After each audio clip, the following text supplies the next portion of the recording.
बाल जागर झालाय. गावदेवाला गावकऱ्याने पूजलं, गावाने पूजलं आणि गावदेवानं पौतं दिलं 5 फेऱ्याचं. आपण घातलं आणि अजून 15 दिवसानंतर या विश्वाचा मालक येणार आणि त्याला आपण घालणार. हा गावाचा गावदेव, त्यानं सप्रेमेट दिली विश्वाच्या मालकाला. काय नातं. आणि हा विषय जो गायला तुम्ही डोक्यावर घेतला, फरमाईश आली.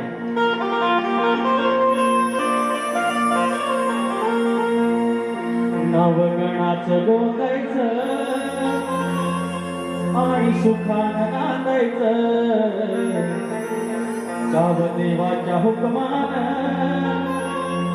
नात नव्यानं सांगायचं. भेट दिली ही गावदेवानं, भेट